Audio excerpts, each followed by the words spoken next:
তো আলহাজ মাওলানা তৈমুর সাহেব আমার আব্বা হুজুর এবং সৈফুল আউলিয়া হুজুর পীর কিবলা তো দুইজনকে দাওয়াত করেছে। একজন গরিব তো দাওয়াত করেছে বাপু।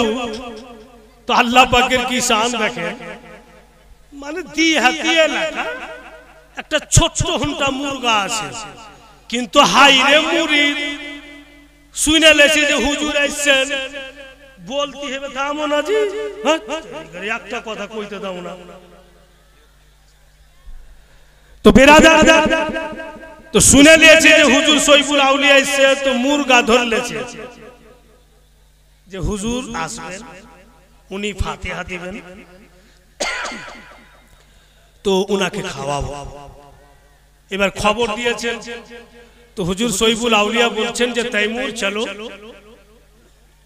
দাওয়াত মিলা है, চলো। अब বেরাদার দাওয়াত খাইতে যাইছেন, একজন আলিম আর একজন আলে রাসূল দুইজন চলে যাচ্ছে। আর যে কোন মুরিদের সাথে দেখা হয়েছে রাস্তাতে, হুজুর সৈফুল আউলিয়া বলছেন চলো ওকলের লিসান। ফের রাস্তাতে দেখা হয়েছে, ফের সালাম কালাম হয়েছে, বলে দাওয়াত है, চলো ওকলের লিসান। তো আমার আব্বা বলছেন তো ঝামেলা এই হাল, তো কাটি বলি তো মানে সব কি তো সাথেই করতে লাগলেন। तो मौलाना तैमूर साहब बोलছেন कि हजरत बीच बीच में छोड़ दीजिए ना, सबको साथ लेके जाएंगे तो दिक्कत है हजरत। वो चलो ना साथ में जाए। तो मुअज्जज भाईरा बापेरा আমার ঘটনাটা কি করে জানলাম, আমার মা হচ্ছে মিশকাত শরীফ পর্যন্ত পড়া, আমার বড় দিদি হচ্ছে তিরমিজি শরীফ পর্যন্ত। তো আমার বাড়িতেই পুরা আলিম আলিম আর একটা জাকজাক। তো বাড়ি এসে আমার আব্বা আমার মাকে বলছে জানো আজকে তাজ্জুব হয়ে গেলাম। তো আমরা সবাই ভাই বোন বসে আছি, আমার 7 বহিন, আমরা 2 ভাই, আর ওখানে বসে আছি। তো আমার আম্মা বলছেন যে কি তাজ্জুব হইলেন, বলে হুজুর আস্তে আস্তে বলো, হুজুরকে শুনতে পাবে। মানে হুজুর সৈফুল আউলিয়া ফের আমাদের কর্নাটের ঘরে দাওয়াত খাইছা বুঝা। তো আস্তে আস্তে তো কি খবর বলে, বলে যখনই হাইটে যাচ্ছি আর যে মুরিদকে দেখছে বলে চল। তো আমার তো মন রাখছে ছুট্টু ঘন্টা একটা মুরগা খাইছে আর গোটা দুনিয়াকে সাথে নিয়েছে, তো শেষে আমরাই খেতে না খেতে। তো মুরগাটা ওই দাওয়াতে হযরত যাকে দেখছে নিয়ে যাইতে যাইতে যাইতে যখন বাড়ি পৌঁছিলাম, তো গইনা দেখছি যে 27 জোনা মুরগা এক কিটা ছোট আর 27টা লোক খাইবে। বাড়িওয়ালা চোখ বড় বড় করে দেয় যে কোন ঝামেলায় পড়লো, ই তো ব্যাপার কেমন হয়ে গেল। তো কানে কানে বলছে হুজুর সৈফুল আউলিয়াকে যে হুজুর आज गड़बड़ हो गया। बोले कैसे? बोले हम लोग आदमी ज्यादा हो गए हैं, खाना शायद कम पड़ जाएगा। तो उन्हीं चट कर बोलছেন ये काम करो तैमूर, जितना चावल है उसको भी मंगवा और जितना गोश्त है उसको भी सबके ডেকে নাও, এখানে হাজির করিয়ে দিলে। 27 জনা বসলো। তো সুবহানাল্লাহ বলছেন সৈফুল আউলিয়া के तैमूर चावल वाला बर्तन तुम पकड़ो और गोश्त वाला बर्तन मैं पकड़ता हूं, पहले सबको खिला के बाद में खाना। उन्हीं निजेर हाथ मांसर बर्तन धरलेन हुजूर सैफुल आउलिया और अब्बा के चावलेर बर्तन। तो हमार बाप तो खूब लंबा और देखते खूब धल, देखेছে মানে কালো আর এখানে চুল জুলফি वाला চুল ঝুপছে, খালি চুল ঝুলাইছে। आगे आगे अब्बा चावल दिच्छे और पीछे पीछे हुजूर सैफुल आउलिया ওই মাংস দিচ্ছে। तो बेरादर कराने वाला 27 জন খেলো আর আব্বাও খেলেন, হুজুরও খেলেন, আর বাড়িতে স্বামী স্ত্রীও খেলেন, কাউরির অসুবিধা না। তো বেরাদার ওনাদের দরবার এমনই যে কেউ কখনো খালি খায় হায়াত কত টাকা নেবেন জেউল পাস আমির এক বস্তা আংরা টোলার চাওয়া দিদার হোসেন 500 টাকা মোমিনটন।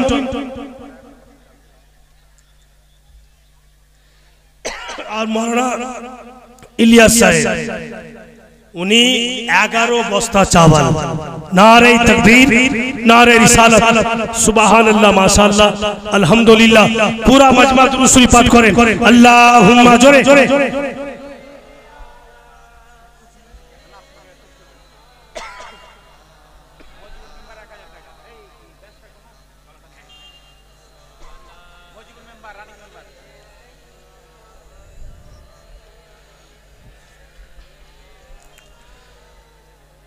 যাই হোক, মজিবুর মেম্বার সাহেব, মজিবুর মেম্বার সাহেব 1000 টাকা। সাইদুলের স্ত্রী 10 কেজি পেঁয়াজ এবং একবর সাহেবিনার স্ত্রী 10 কেজি চাवल।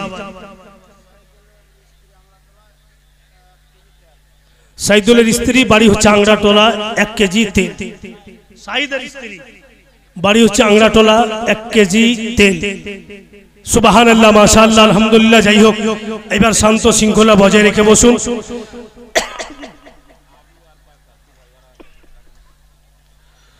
আচ্ছা, আবু আলী মাহাজন এখানে আছে কি? থোড়ি দেখতে পাওয়া যাচ্ছে। আবু আলী কোনটা গো? ও আচ্ছা, ওনার বাড়িতে হুজুর পীর কিবলা আছে। লালটু শেখ, লম্বাপাড়া বাড়ি, 1 বোরা চাল। ইনামুল 1 কেজি জিরা, আংড়াটোলা। হ্যাঁ, ওটা লম্বাপাড়া। কি বললেন গো? মজিবুর মেম্বার আরো 1000 বলছে, বললো তো।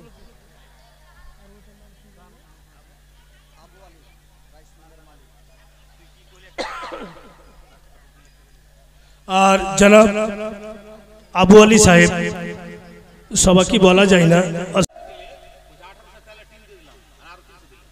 সুবহানাল্লাহ। যিনি 1500 দিলেন, লেটু সাহেব, উনি ও আসল নাম আব্দুল হামিদ উর্ফে লেটু। উনি 1500 দিয়েছিলেন, আবার 300 দিয়ে উনি 1800 টাকার তেলের টিন একটা দিতে চাই। 1820 টাকা দাম। তো উনি ওটা নগদ পেমেন্ট করে দিলেন। সুবহানাল্লাহ, মাশাআল্লাহ, আলহামদুলিল্লাহ। ये धरती ना तो पड़ती है ओ अंबर। सुबहानल्लाह, सुबहानल्लाह।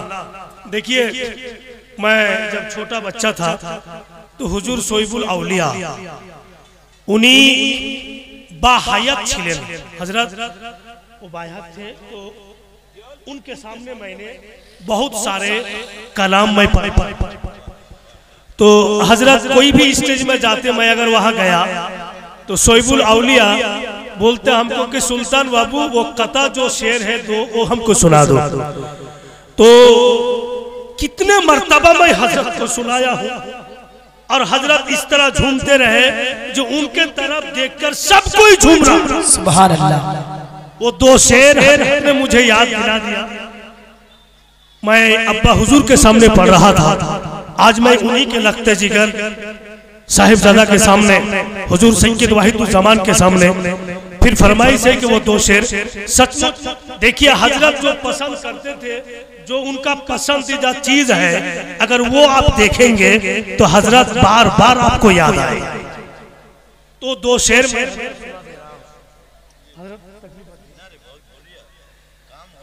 जी, যখনই হুজুর সৈবুল আউলিয়া উধওয়া সরজমি থেকে আর পাইদাল হাইটা আসতেন পিয়ারপুর, উনাকে অনেকেই বলতেন হুজুর আমার গাড়িতে চলে আসুন, আমার বাইকে চলে আসুন। तो हजरत बोलते कि नहीं नहीं, मैं पैदल ही अब जाओ, हम चले जाएंगे। हजरत पैदल आते पियारपुर में। हजरत रात 1 बजे पहुंचा, जिस कमरा में हजरत को रखा गया था उनके लिए कमरा बनाया गया था। हम लोग को खबर मालूम नहीं थी कि हजरत आ जाएंगे, पर अचानक 1 बजे पहुंचा। दरवाजा में ताला लगा हुआ था। वो मेरा मुर्शिद है सोइबुल औलिया के उसी बरामदा में पूरी रात बिता दिए, पर किसी को जगाया नहीं, सुभान अल्लाह, किसी को उठाया नहीं। तो पूछा गया हजरत आपने ऐसा क्यों किया? आप इशारा तो कर देते, बोले यारो तुम सब मेरा दीवाना हो, मैं भी तो तुमको मोहब्बत करता हूँ। तो ये मोहब्बत गवारा नहीं किया कि तुम आराम से सोए हो तो तुमको जगाए। वाह वाह वाह वाह, बहुत खूब। तो তোমাকে জাগাবো কি করে? গদ্দার হবে যে সৌদুল আউলিয়াকে উনার ইহসান জানবে। আজ পর্যন্ত উনাকে কোন স্টেজে গাড়িতে বসিয়ে নিয়ে যেতে उन्हीं बोलते के हजारों आदमी बैठे सबको उठा के और तुम मुझको गाड़ी में लेके जाओगे। मुस्तफा ने मुझे ये नहीं सिखाया, मेरे आका ने ये नहीं सिखाया। तो इकलौता पैगंबर ने बता दिया कि जब भी किसी को प्यार करो तो दिल से करो, सुभान अल्लाह, धोखाबाजी मत करना। अगर किसी को देखो तो मोहब्बत की नजर से देखो। उन्हीं এটা বলে চলে গিয়েছে। ভাইরা বাপেরা আমার ওনার স্টেজ ইনশাআল্লাহ মনোযোগ দিয়ে পালন করুন। ওনার অনেক কথাবার্তা এই কোঠির মধ্যে বন্ধ আছে, যেহেতু অনেক কিছু আমি আমার আব্বা হুজুরের মুখে ওনার ব্যাপারে শুনেছি। আবার আব্বা হুজুরের সাথে উনি অনেক ঘুরেছেন। যেগুলো জায়গা হেঁটে গিয়েছেন গো, সুলতান মৌলভী হেঁটে দেবে না, না খেয়ে মরে যাবো, ঢাল বলেই দি কাটপিসে উনার একটা সৌন্দর্য জিনিস। ঢেল বলছেন জমি চাষ করছেন, আর বড় বড় ঢেল, ঢেলা কেউ ঢেলা বলছেন জি, ঢাল।